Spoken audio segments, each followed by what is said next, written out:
The attic was thick with dust and memories, the air heavy with the scent of old paper and mothballs, as Jamie picked his way through the clutter of his late grandfather's life. Sunlight filtered through a grimy window, illuminating boxes stacked high with yellowed letters, faded photographs, and forgotten trinkets. Jamie's parents had sent him up to help clear out the space, but he found himself drawn to the far corner, where a battered leather suitcase sat half-buried beneath a pile of winter coats.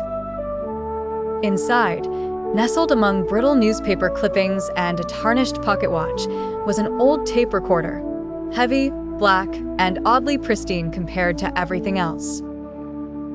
Jamie turned it over in his hands, noticing a set of labeled cassettes tucked into the side pocket, each marked with a date in his grandfather's neat handwriting. Curiosity piqued, he dusted off the recorder, popped in the first tape, and pressed play.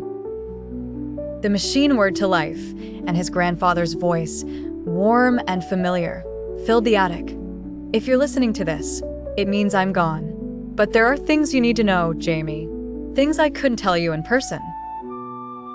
The recording went on to describe a series of events, small, specific things that seemed trivial at first: a neighbor's dog running away, a sudden summer storm, the postman slipping on the icy steps.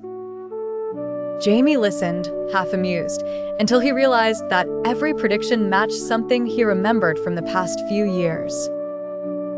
Each tape was the same, his grandfather's voice calmly narrating events that had already happened, some mundane, some unsettlingly precise. As Jamie worked his way through the tapes, the predictions grew more recent, more personal. "On the 14th of June, you'll find this tape recorder in the attic," his grandfather intoned on one, sending a chill down Jamie's spine. "You'll wonder if it's all a trick, but you'll keep listening." The attic seemed to close in around him, the dust motes swirling in the slanting light. Jamie's hands trembled as he loaded the final tape, the one marked only with his own name. The last recording began with a long, heavy silence, broken only by the faint hiss of static. Then his grandfather's voice returned, softer now, almost sorrowful. "Jamie, if you're still listening, there's something you must understand. The future isn't fixed, but some things are harder to change than others."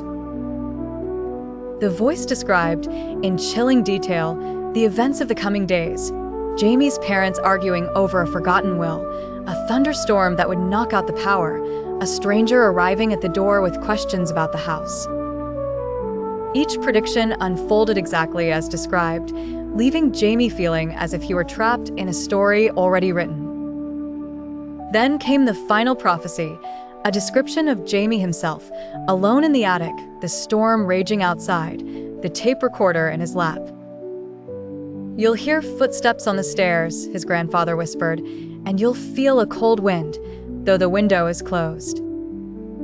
Don't be afraid, Jamie. I try to change it, but some things are meant to be." As the tape wound to its end, Jamie's heart pounded in his chest. The attic grew colder, the shadows deepening as the storm outside intensified. Suddenly, he heard it, the slow, deliberate creak of footsteps on the attic stairs, just as the tape had foretold. The door, which he was sure he'd closed, swung open with a groan, and a gust of icy air swept through the room. Jamie's breath caught in his throat as he stared into the darkness beyond the doorway, the tape recorder still humming softly in his hands. For a moment, he thought he saw a figure standing at the top of the stairs, a shape that looked eerily familiar, watching him with sad, knowing eyes. The tape clicked off, plunging the attic into silence.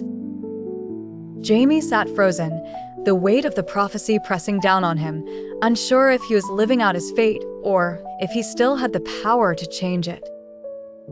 As the storm raged and the house creaked around him, he realized that some stories, once set in motion, are harder to escape than others, and that the past, the present, and the future can all be trapped together on a single, endless loop of magnetic tape.